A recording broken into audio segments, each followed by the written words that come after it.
Welcome, I am 𝐸𝐬𝐸 and your host for Keep Traveling Your African Vacation, the only podcast which brings you insightful information in the African tourism industry by real tourism professionals. Today we have another great episode to bring you, and I have the pleasure of introducing Dio Rio Mugabi, who is a professional guide in Rwanda. Dio, welcome to the show. Thank you for having me. It's a pleasure to have you on the show, and let's get started with whereabouts in Rwanda are you currently operating your guiding business? So I operate all over Rwanda, really. So I'm based in Kigali. That's where my office is. It's much easier because that's the first contact you have with the clients, with visitors, because that's where Kigali International Airport is located. All our national parks are really distributed in the country, so I go everywhere, but based in Kigali. Tell me, is there a specific kind of guiding adventure that you are like the top guide to see in Rwanda? In Rwanda, it's mostly known for the mountain gorillas, of course. That's the highlight of most people when they come to Rwanda. An experience that you cannot trade for anything. I remember my first time when I was in gorilla, when I trekked gorilla. At that time, I was in school. I was probably in the third year of my university because I studied zoology and conservation. So it was part of a classroom and the field. So it was really an experience to see the mountain gorillas up close. So I would say that nothing has beaten that, obviously. But at the same time, I like the game drive in Akagera National Park, which is the savannah part of the country that we have. To have these encounters with animals, with different animals. Elephants, for example, if they are feeding on the side of the road and you get to probably have the car stop and you don't have the traffic, you don't have other people maybe wanting to see. Because these moments, they happen. It's just you, your car, and the people maybe you have in your car, and just the elephant feeding on the side of the road. It's magical. I know exactly what you're talking about. Very precious moments that are very far and few between. It's always best to get as much as you can out of those times, isn't it? Yes, obviously. You mentioned school. Was this always going to be the plan when you left school, do you think?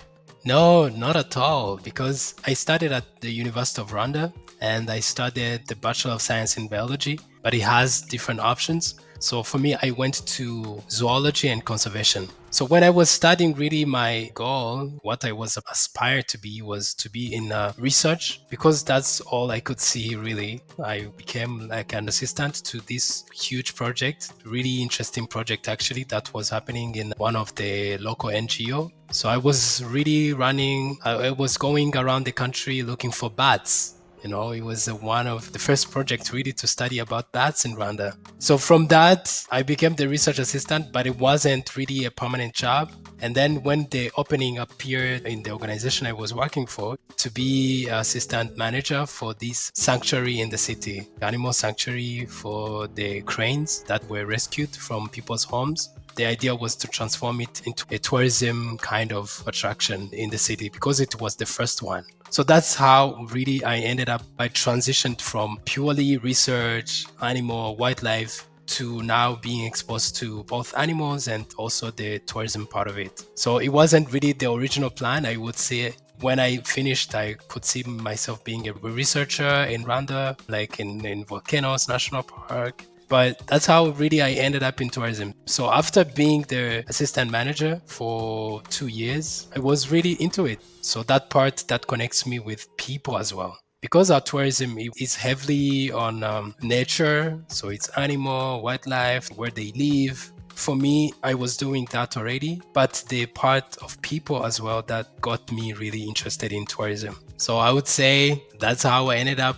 really being in tourism, in ecotourism to be specific mostly. And you obviously noticed just recently a very famous lady by the name of Jane Goodall. She just passed away recently. Yeah. Do you have a favorite spot or area in Rwanda that if someone came to you and said, listen, Dio, I'm only here for a couple of days, take me to the place that you call heaven, where would you take them to?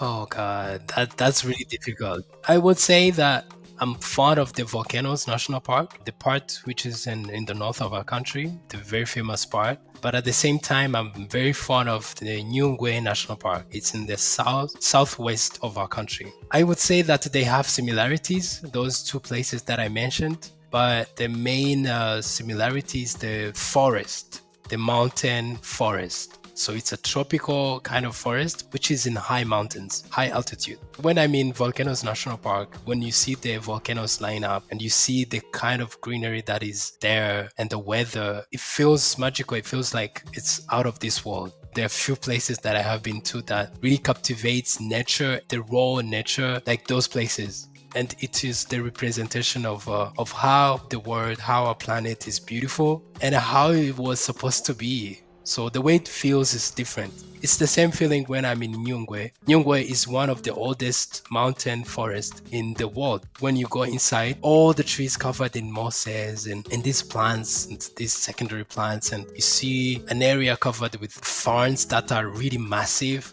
It's the raw picture and the feeling of our planet. So I would say that those places, they have similarity, but I would recommend them for someone just to be there. And it's something that you can't quite get from a picture, can you? No. You've got to actually be there. The pictures, they're beautiful, but they don't do it justice. You have to be there. You have to feel the breeze. People that are traveling from, let's say, the first world, from Europe, from the Americas, people still look at Africa as a little bit of a dangerous spot. What would you say to people that are a little bit nervous about traveling to Rwanda?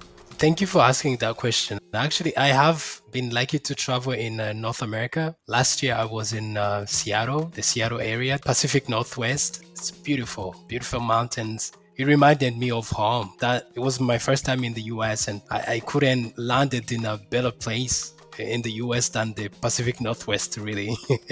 Coming to the question, when you come here, definitely the feeling will be different. Even though you see the forest that is probably like similar to what you're used to, the mountains, but the feeling will be different. And also going to the history of how Africa really was the origin of humanity. That's why we have all these primates, and this part of the world, it's really the motherland, if I can call it. I think most people, they worry about the political instability that is really visible in some of African countries in the African continent. But I would say that it's not all over the place. It's not something that you would say it's across the region. For example, we have a conflict zone in DRC, the eastern part of DRC. It has been really unstable, having some militia, having some armed groups in those areas. And some tourists, they have been victims of this instability and this insecurity. But coming to my point, it's not the whole volcano. Rwanda really heavily invests in the security in its part of the volcanoes. If you're on the ground, you will notice that you have the porters, you have the rangers.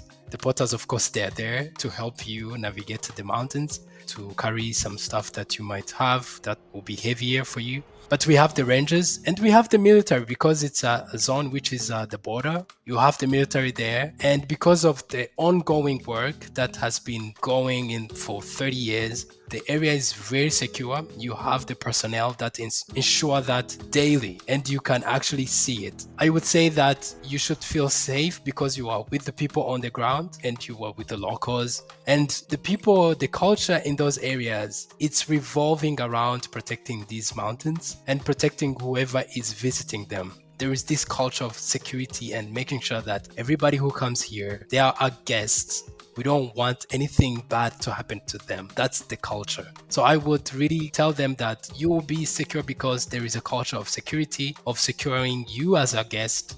Sure. And, you mentioned that you were in the States, so there's going to be places in every country where you shouldn't visit. In every city, every country, there's definitely going to be places that you shouldn't visit. And people need to rather listen to what you're saying and understand just how safe it is. So if anyone has any problems, they're coming to see Dio, right? Yes, absolutely. Because I do not work by myself, even the government is there. It's the first shield of security, I would say. And all of us as tour operators, as guides, we come under that. So we have their guarantees and we can see it because we work with them day to day. So with that, when you see all the mechanism or infrastructure, all the securing that comes with that, you feel secure even to tell someone who's coming from North America, to tell them, hey, it's good, you're secure. Thank you for that. Tell me, do you have any funny stories that you've had with a guest, a rewarding experience, something that really sticks in your back of your mind when you're with a particular guest that you want to share with us? There are many, of course, when you spend a whole week with the guests traveling from one national park to another. For example, when I was in Akagera National Park recently in July, this summer, I was with a couple and we were going around on the game drive, of course, and we would stop at anything. We will stop at baboons. We'll stop when you see a beautiful bird like the Malachite starlings that have like this color which is bluish, and when you see it when it's sunny or when it's shaded, they are kind of different. And then other tourist cars, they will pass by us, and the lady that I was with, the lady will say, but they're not stopping. And then there is this time that we saw a herd of buffalo, and then the car just saw their buffaloes and then they moved. And then this lady was like, why not stopping? We're stopping at everything. We're stopping at baboons. We're stopping at the birds. Why are these people not stopping? But that shows like how eagerness when you start doing the trip that you have and the wonder that you have. Then on our day 2, we would pass on the baboons as well. And then we would just continue. They're like, baboons. And then when you see the birds that we saw earlier, and they're like, another bird, another fish eagle. And then she laughed and we laughed at it, and we're like, now I think we are getting used to that as well. We are becoming the people that we were laughing the other day. So that shows how much like the eagerness people they have when they first encounter, but at the same time you discover more and more. So the things that you saw on the first day, they become the baseline for you. And now you are eager to find other things, other cooler stuff, other animals, and other parts of the park that will be first time for you. I think that's why even if you visit for the first time and you stay 2 days in Akagera National Park, in summer, for example, come another time when it's not summer. Come in our short, maybe the rainy season, for example. You will see a completely different Akagera. Okay. Coming from Zimbabwe, we have a traditional food called the mpani worm. Now, if you ever travel to Zimbabwe, you haven't done anything unless you've eaten a mpani worm. Do you have any kind of traditional foods in Rwanda as well? For us, our culture is very vegetarian, I would say. Surprisingly, Rwandans really, traditionally, we were not eating a lot of meat, really, except few people who were still hunting in the wild. But you will not see really like traditionally, even now, people eating, for example, insects. People, they don't eat them here.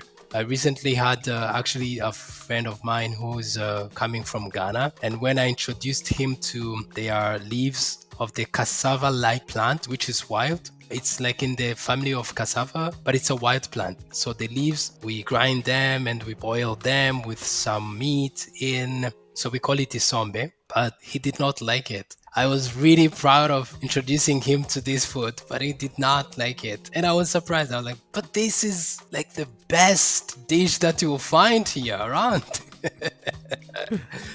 Tell me, as we're starting to get to the end of our discussion, you're a young guy. What are your hopes for yourself, for your country, for the future?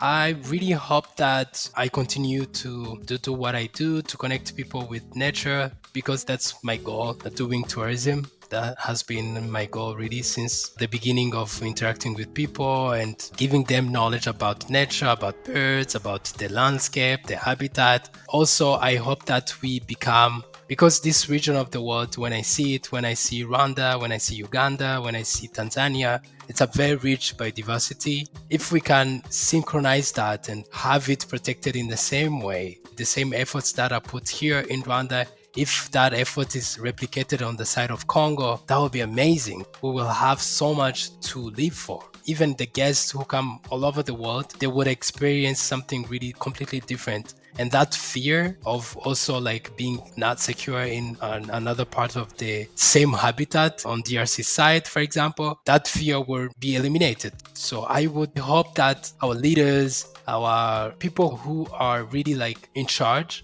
they can make these areas safe for the people and for wildlife. That's really my hope, so that we can continue doing that. And also protecting even like few places that we have outside protected areas, outside the national parks, even in the city, little reserve or little wetland that you find in the middle of the city. If we can also protect that, it will also complement on the larger scale what we are doing with the national parks. So I hope that we do not live for seeing the wildlife biodiversity in the national parks as only but also where we live, in proximity to residences, in the city. There are so many young people in this part of the country. The population is growing. So if we keep this natural heritage, it will be amazing. That's my hope, really.